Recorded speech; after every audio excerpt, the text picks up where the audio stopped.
વીર બાવાવાળા બાપુનું ખંભીનો 250 વર્ષ ખાસ ઇતિહાસ ધારીથી વિસાવદર રસ્તા પર આવેલ જમીન ગડા ખાતે બાવાવાળા બાપુ ખાંભી ખાતે ભવ્ય કાર્યક્રમનું આયોજન કરવામાં આવ્યું।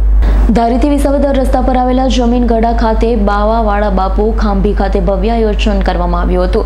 સંતવાણી મહાપ્રસાદ તેમજ મહિલાઓ દ્વારા રામધૂનનું આયોજન કરવામાં આવ્યું હતું। પુરાણિયા મંદિર આવેલું છે।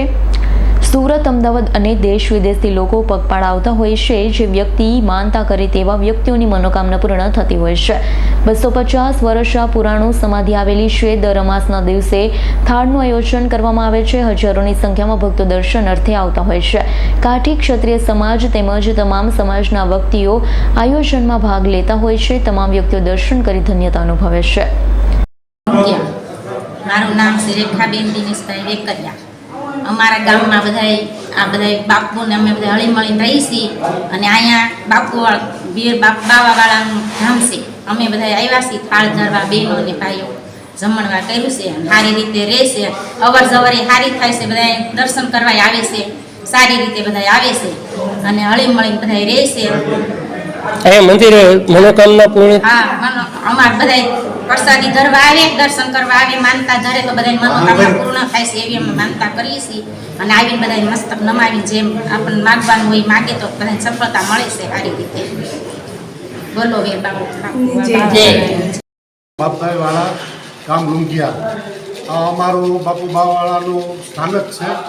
અહીં ગુજરાતભરના, ગુજરાતની બહારના, મહારાષ્ટ્રથી બાપુની માનતાઓ આવે છે અને કોઈ પણ દરેક જ્ઞાતિઓ કે બારવટિયાની માનતા બહુ ઝાઝા ગુજરાતની અંદર તો બારવટિયા તો ઘણા થઈ ગયા, પણ એમાં ફર્સ્ટ નંબર બાવાવાળા બાપુની ધારી અમે કલ્પના ન કરી હોય એવા અમને ફાયદા આપે। પછી ગમે તે માનતા માને અને એ સફળ જ થાય છે, 100% સફળ થાય છે। એનો જીવતો જાગતો આજનો જ દાખલો છે। અત્યારે અહીંયા 250 માણસોનું જમણવાર હતું। એ અમારા લુંગિયા ગામના પટેલ ધીરુભાઈ દેવરાજભાઈ ક્યાડાનું જમણવાર હતું અને એને બાપુએ સુખ શાંતિ, દીકરાને નોકરી અને પુત્ર સંતાન પ્રાપ્તિ વગેરેમાં બાપુએ બહુ આશીર્વાદ આપ્યા હતા। જી, હું શિવરાજ બસિયા લુંગિયા ગામથી આવું છું। મારું લુંગિયા ગામની અંદર બાપુ બાવાળાનું જન્મસ્થાન છે લુંગિયા। બાપુ બાવાળાનું જ્યાં સ્મારક આવેલું છે એ જમીનના ધડા તરીકે ઓળખાય છે। જમીનના ધડા તરીકેનું જે આ સ્થાનક છે એ સ્થાન પ્રકૃતિની ગોદની અંદર આવેલું છે। ભરપૂર પ્રકૃતિ સાથેનું રમણીય સ્થળ છે।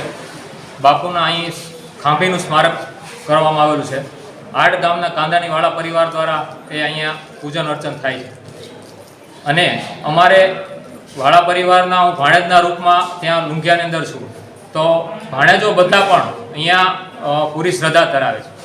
દૂર દેશાવરથી બધા વ્યક્તિઓ, પર્યટકો પણ અહીંયા બહુ સારી રમણીય સ્થળની દ્રષ્ટિએ અહીંયા આવે છે। બાપુ બાવાળાનું સ્થાન જે જગ્યા ઉપર છે એ જગ્યા ઉપર અહીંયા સરકારશ્રી તરફથી જો અમને સપોર્ટ કરવામાં આવે તો અહીંયા સારું એવું રમણીય સ્થળની પર્યટન સ્થળ તરીકે વિખ્યાત થાય એમ છે।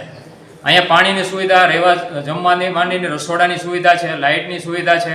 સરકારશ્રીનો વધુ સહયોગ મળે તો આ સ્થળને વધુ આગળ અમે લઈ જઈ શકીએ એમ છે। મારું નામ હરેશભાઈ દડુભાઈ વાળા, બગસરા તાલુકાના લુંગિયા ગામે રહી છીએ અને અત્યારે આપણે જે અહીંયા ઉપસ્થિત છીએ એ અમારા સુરાપુરા એટલે બાવાવાળા, વીર બાવાવાળા કે જે ઇતિહાસ પ્રસિદ્ધ વ્યક્તિ છે। ઝવેરચંદ મેઘાણીનું જે બહુ ખૂબ વેચાતું પુસ્તક છે સોરઠી બારવટિયા, એમાં એક ખૂબ મોટું પ્રકરણ આ વીર બાવાવાળાનું છે। ત્યાર પછી ગુજરાતી પિક્ચર જે બને છે એમાં પણ આ વીર બાવાવાળાનું પિક્ચર બનેલું છે અને ખૂબ લોકોને વીર બાવાવાળા વિશેની એમાં જાણકારી મળેલી છે। આ અમારા કાંધાણીવાળા પરિવારના સુરાપુરાનું સ્મારક અહીંયા ઊભું છે। અહીંયા અમારા બાવાવાળાના ખાંભી છે અને એની સાથે એમના જે સાથી મિત્રો હોય એમના બધાની ખાંભી છે ને જેને અમે બધા પિતૃ તરીકે પૂજીએ છીએ। અને આજના દિવસે એટલે આ જે તારીખ છે 27/2/2025 એ અમાસનો દિવસ છે। દર અમાસના દિવસે અમારા પરિવારના તથા અમારા સ્નેહીઓ મિત્રો અમારા સગાવાલાઓ બધા દર અમાસને દિવસે અહીંયા આવે છે અને અમે અમારા બાવાવાળાને અહીંયા થાળ ધરાવીએ છીએ, ધજા ચડાવીએ છીએ, બધા મિત્રો સ્નેહથી મળીએ છીએ અને અમારા જે કાંઈ સારા મોડા પ્રસંગો હોય એની અમે અહીંયા યાદી કરીએ છીએ અને ઘણા બધા મિત્રો અમને આ બાબતમાં ખૂબ સહકાર આપે છે અને શિક્ષણની, સમાજમાં જાગૃતિની એવી બધી વાતો અમે અહીંયા આવી અને આ પરિસરમાં કરીએ છીએ. ખૂબ સરસ પરિસર ઊભું થયું છે અને બાકીના લોકો ગમે ત્યારે અહીંયા દર્શન કરવા આવી શકે છે. જ્યારે એમને ઈચ્છા થાય ત્યારે આ પરિસરમાં આવો, દર્શન કરો, બાવાવાળા વિશેની માહિતી મેળવો. બાવાવાળા આમ તો ઇતિહાસના ચોપડે બારવટિયા તરીકે નામ છે, પણ હકીકતમાં એમને અન્યાય સામે લડવા માટેથી બારવટું કરવું પડ્યું હતું અને એમણે નીતિ અને ધર્મથી બારવટું કરેલું હતું. એટલે અમે એમને પૂજીએ છીએ અને હું સમાજને વિનંતી કરું છું કે તમામ લોકો અહીંયા આવો, દર્શન કરો. ધન્યવાદ. સંજય વાડાનો રિપોર્ટ, S9 ન્યૂઝ, ધારી. અમારી તમામ માહિતીથી અપડેટ રહેવા માટે જોડાયેલા રહો S9 ન્યૂઝ સાથે.